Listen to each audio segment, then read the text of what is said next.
नमस्कार साथियों आज का वीडियो एसएससी एमटीएस एग्जाम 2024 के लिए महत्वपूर्ण तो है ही। साथ ही साथ आपका जो जीडी का एग्जाम होने वाला है, एसएससी जीडी का एग्जाम जो कि जनवरी में संभवतः प्रस्तावित है, उसके लिए भी आज का वीडियो महत्वपूर्ण है। जी हाँ, आज के वीडियो में ऐसे प्रश्नों को इंक्लूड किया गया है जो कि बार बार रिपीट होते हैं। ठीक है, ऐसे क्वेश्चन जो एसएससी के लिए फेवरेट क्वेश्चन है, बार बार रिपीट होते हैं क्वेश्चन, जहां से निश्चित और बनता है। बनने का मतलब ये है ना कि आपके सिलेबस में ही है, आपके सिलेबस में से ही चुनिंदा चीजों को निकाल करके इस वीडियो में शामिल किया गया है। इसके पहले का जो वीडियो था उसमें भी ऐसे ही टॉपिक को मैंने कवर किया था। आज फिर कुछ ऐसे ही टॉपिक को हम कवर करेंगे। चलिए ज्यादा समय न लेते हुए, ज्यादा बात न करते हुए वीडियो को स्टार्ट करते हैं और देखते हैं कि कैसे प्रश्न आज के वीडियो में है। ठीक है, बात करते हैं पहले हम गौतम बुद्ध की, फिर उसके बाद बात करेंगे महावीर स्वामी की। ठीक है, तो गौतम बुद्ध और महावीर स्वामी से क्वेश्चन निश्चित तौर पे एसएससी में बनता है। ठीक है, तो सिंपल सी हम बात करते हैं। पहले एक सिंपल सा क्वेश्चन ले लेते हैं, गौतम बुद्ध का संबंध किस वंश से था। ठीक है, ये क्वेश्चन बहुत हर बार रिपीट होता है, बार बार रिपीट होता है। तो गौतम बुद्ध का संबंध शाक्य वंश से था, ये तो इसका आंसर हो गया। ठीक है, अब हम गौतम बुद्ध के बारे में पूरा डिटेल में बात करेंगे। इनका जन्म कहाँ हुआ था, मृत्यु कहाँ हुई थी, इनके बचपन का नाम क्या था। ठीक है, पिता कौन थे, माता कौन थी, ये सारी बातें आपको हम आज पूरा डिटेल में बताएंगे। ठीक है, बस थोड़ा सा धैर्य रखिए, आप जाइएगा नहीं। देखिए, गौतम बुद्ध का जन्म 563 ईसा पूर्व में नेपाल के लुम्बिनी में हुआ था। ठीक है, ध्यान रखना है आपको। पिता का नाम सुदोधन था जो कि शाक्य वंश के राजा थे। माँ का नाम महामाया था जो कि कुलिया जनजाति से थी। ठीक है, गौतम बुद्ध को शाक्य मुनि बुद्ध या केवल बुद्ध के नाम से भी जाना जाता है और आप बौद्ध धर्म के संस्थापक हैं। उनकी शिक्षाओं पर बौद्ध धर्म का प्रचलन हुआ। ठीक है, ये बात हो गई। अब बात करते हैं हम देहांत की जो है। तो उनका देहांत 483 ईसा पूर्व में कुशीनगर, जो कि यूपी में पड़ता है, उत्तर प्रदेश में पड़ता है, वहां हुआ था। उनकी माँ का नाम महामाया था, जो आपको मैंने बता ही दिया। उनका संबंध कोली वंश था, ये भी मैंने आपको बता दिया। अब जानने की बात यह है कि आपके जन्म के 7 दिन बाद आपकी माँ मतलब महामाया का निधन हो गया था। तो फिर पालन किसने किया?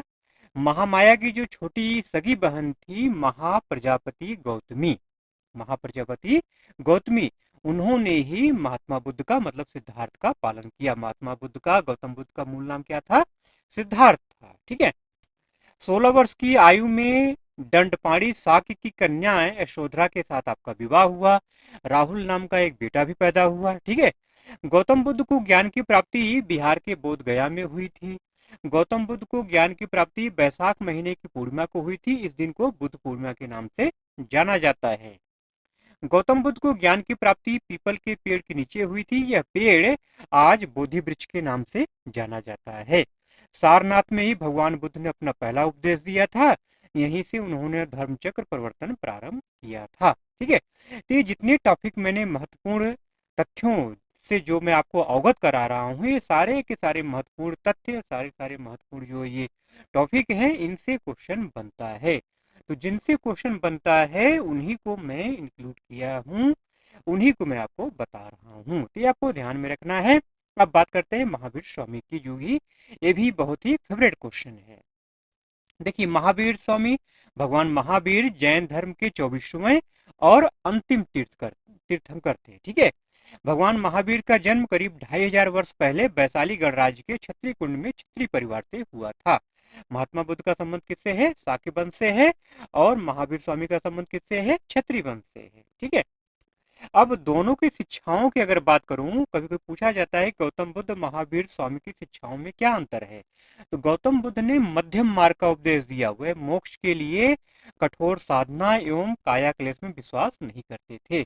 इसके विपरीत महावीर ने मोक्ष के लिए घोर तपस्या तथा शरीर त्याग आवश्यक बताया। ठीक है, ये हो गई।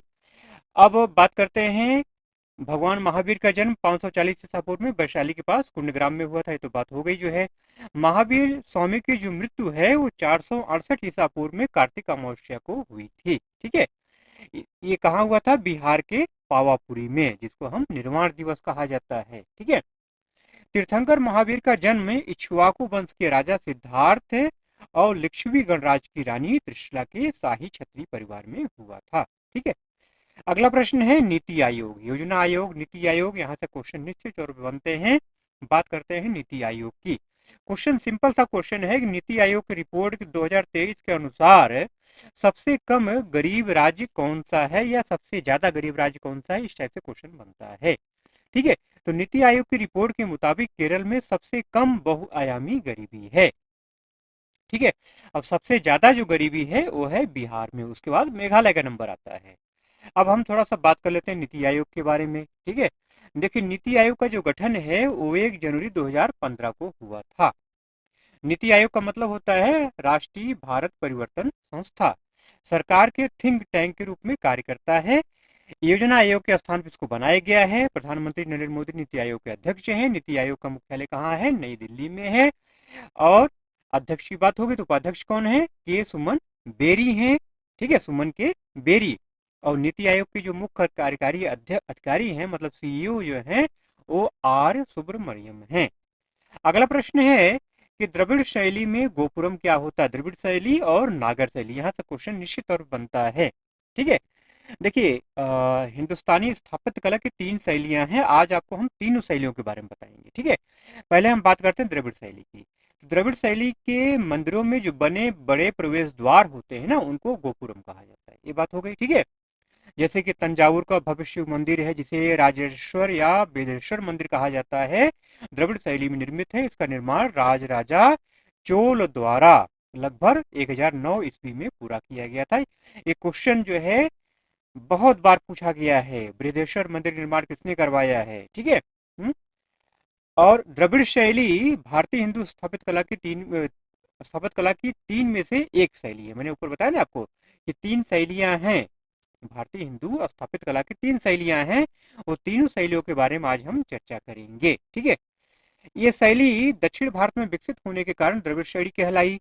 इन मंदिरों के शिखर के ऊपर स्तूप क्या होती है, इन मंदिरों का आधार वर्गाकार होता है। इन मंदिरों में प्राकार मतलब चहारदीवारी होती है। इन मंदिरों में अष्टकोणीय गर्भगृह मतलब रथ होता है। इन मंदिरों में मंडप मतलब नंदी मंडप होता है। तो बात हो गई द्रविड़ शैली की। अब बात करते हैं जो है उत्तर भारत में मंदिर की निर्माण शैली कौन सी है, तो वो है नागर शैली। ठीक है, द्रविड़ शैली के बाद हम बात करते हैं नागर शैली की। नागर शैली उत्तर भारतीय हिंदू स्थापत्य कला की 3 प्रमुख शैलियां कौन कौन सी हैं, द्रविड़ शैली, बेसर शैली और नागर शैली में से एक है नागर शैली। नागर शैली के मंदिरों का आधार से लेकर सबसे ऊपर तक चतुष्कोण होता है। ठीक है, इन मंदिरों में गर्भगृह, अंतराल, मंडप और अर्धमंडप होता है। इन मंदिरों में सबसे ऊंची मीनार गर्भगृह के ठीक नीचे होती है। इन मंदिरों के शिखर पर आमलक या कलश होता है। ठीक है, अब कुछ उदाहरण की अगर बात की जाए नागर शैली की, जैसे भुवनेश्वर का लिंगराज मंदिर है, खजुराहो का विश्वनाथ मंदिर है, मोढेरा का सूर्य मंदिर है। ठीक है, बेसर शैली की बात करें, 3 शैलियां होती है ना, कौन कौन सी, एक आपका जो है नागर शैली हो गया, एक द्रविड़ शैली हो गया, तीसरा है बेसर शैली। तो बेसर शैली जो है ये कृष्णा नदी और बिंद के बीच के क्षेत्र की मंदिर निर्माण शैली है, जो प्रारंभिक मध्यकाल के दौरान उभरी थी। इस शैली के कई मंदिर मध्य भारत और दक्कन के क्षेत्रों में बनाए गए। अगला प्रश्न है कि युद्ध के समय आपातकाल किस अनुच्छेद के तहत लगाया जाता है। तो आपातकाल बहुत ही फेवरेट क्वेश्चन है, जीडी के लिए तो बहुत ही महत्वपूर्ण क्वेश्चन है आपातकाल। ठीक है, देखिए भारतीय संविधान का अनुच्छेद 352 के तहत युद्ध के समय आपातकाल लगाया जाता है। तो ये प्रश्न का जवाब हो गया। अब हम टोटल आपातकाल के बारे में सारी चर्चा करेंगे आज, टोटल बताएंगे आपको। ठीक है, बस धैर्य रखिए और लास्ट तक जुड़े रहिए। अनुच्छेद 352 के तहत राष्ट्रपति युद्ध, बाहरी हमले या आंतरिक अशांति जैसी स्थिति में आपातकाल की घोषणा कर सकते हैं। ठीक है, अच्छा बात की जाए यहाँ पर कि एक कभी क्वेश्चन ये भी बनता है कि भारत में कितनी बार आपातकाल लग चुका है, तो 3 बार। अब तक कितनी बार आपातकाल लग चुका है, 3 बार। आपातकाल की संख्या भी 3 है और 3 बार आपातकाल लग भी चुका है। कब कब, 1962 में चीन युद्ध के कारण, 1971 में पाकिस्तान युद्ध के कारण और 1975 में आंतरिक अशांति के कारण। देखिए भारतीय संविधान के मुताबिक आपातकाल 3 प्रकार का होता है। कौन कौन सा, राष्ट्रीय आपातकाल, राज्यों में संवैधानिक तंत्र की विफलता या राष्ट्रीय शासन को बोलते हैं, और वित्तीय आपातकाल। राष्ट्रीय शासन तो बार बार लगता रहता है। ठीक है, कहीं भी सरकार अगर गिर गई, जो कुछ हो गया, तो राष्ट्रीय शासन लगा दिया जाता है। ठीक है, वित्तीय आपातकाल तीसरा हो गया। ठीक है, देखिए, संविधान के 18वें भाग के अनुच्छेद 352 से 360 में आपातकाल से जुड़े प्रावधान हैं। ठीक है। राष्ट्रीय आपातकाल की घोषणा राष्ट्रपति करते हैं, लेकिन संसद से अनुमोदन होना चाहिए। वहीं अगर किसी राज्य में आपातकाल की स्थिति है तो राज्यपाल इसे घोषित कर सकता है।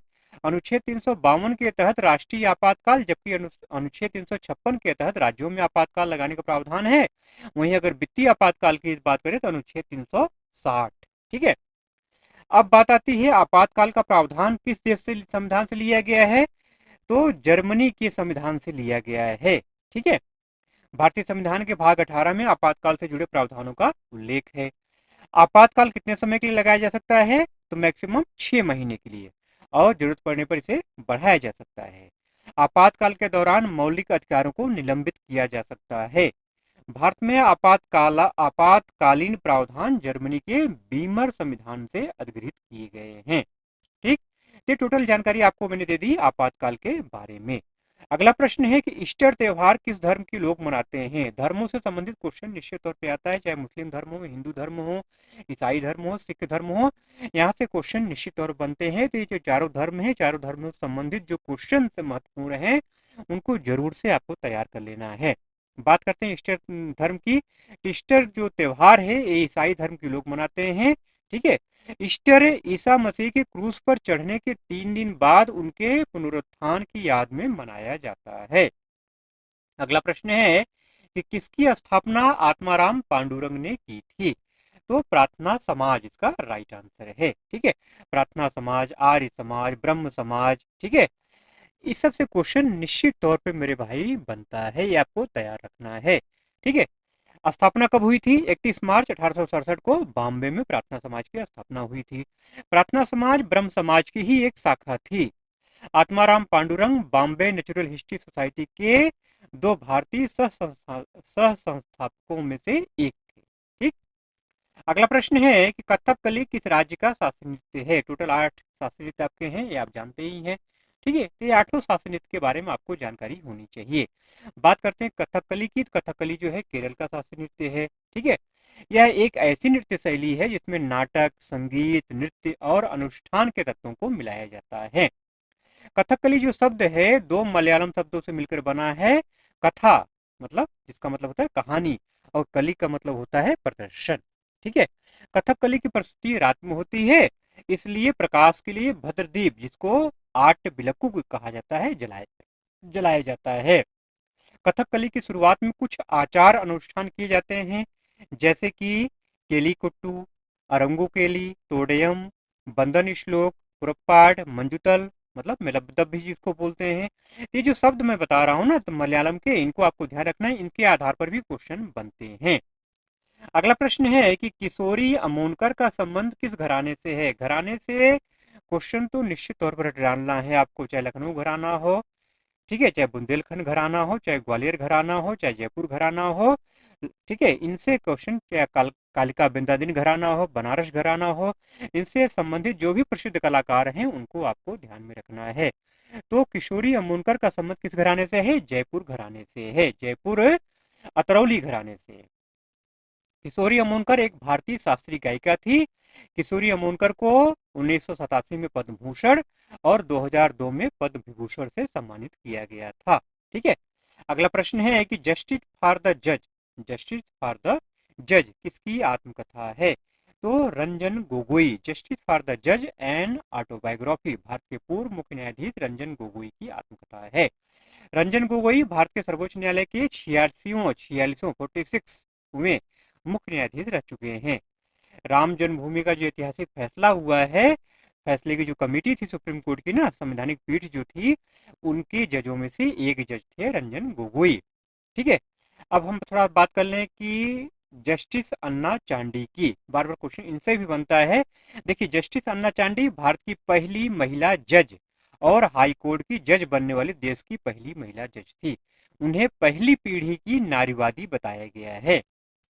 अपनी सेवानिवृत्ति में चांडी ने भारत की विधि आयोग में काम किया और आत्मकथा नामक एक आत्मकथा भी लिखी। इनकी आत्मकथा, अन्ना चांडी की आत्मकथा का नाम क्या है? आत्मकथा ही है।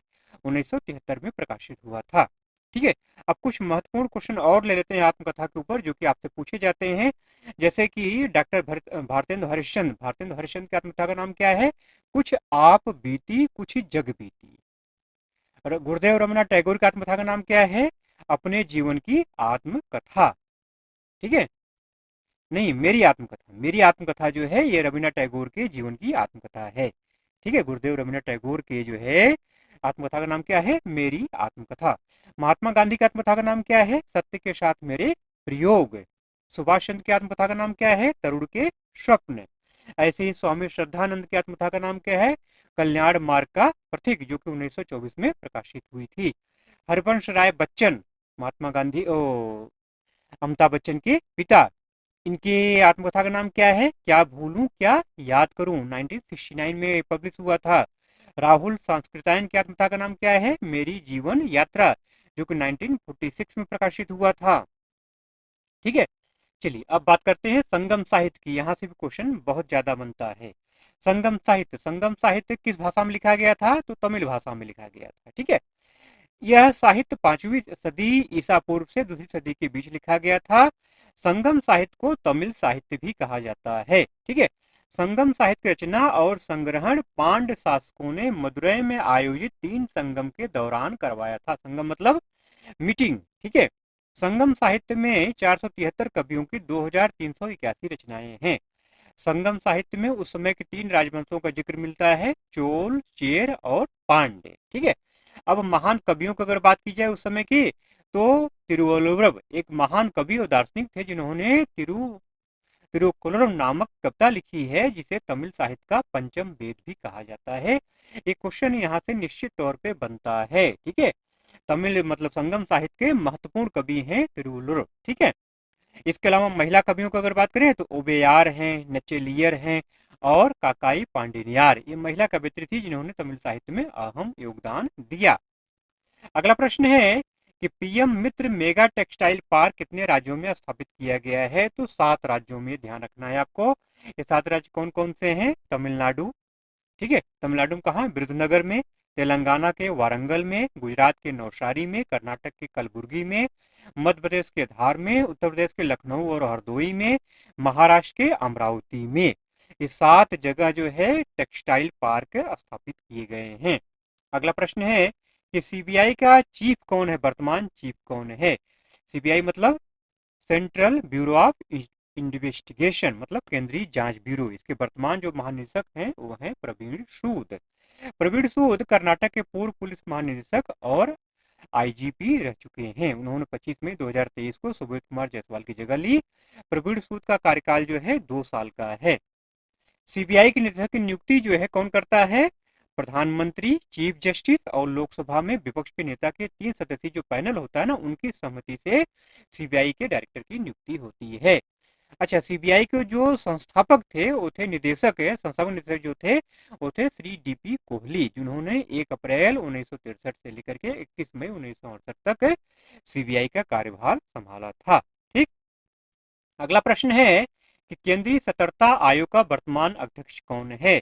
तो प्रवीण कुमार श्रीवास्तव। ठीक है, सीबीसी से क्वेश्चन निश्चित तौर पर बनता है मेरे भाई, इसको आपको ध्यान में रखना है। ठीक है, तो प्रवीण कुमार श्रीवास्तव ये क्या है? वर्तमान में अध्यक्ष हैं।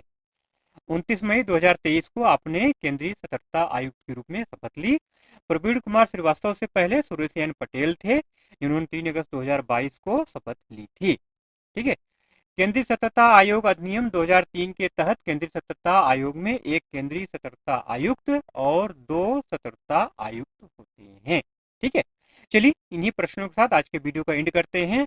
अगर वीडियो अच्छा लगा मेरे भाई, कुछ जानकारी अगर आपको मिली हो तो प्लीज जाते जाते एक लाइक जरूर से कर दीजिएगा। ठीक है, और चैनल पर अगर नए हैं तो सब्सक्राइब करके बेल आइकन को जरूर से ऑन कर लीजिएगा मेरे भाई, नहीं तो नोटिफिकेशन नहीं मिलेगा। ठीक है, तब तक मस्त रहिए, स्वस्थ रहिए।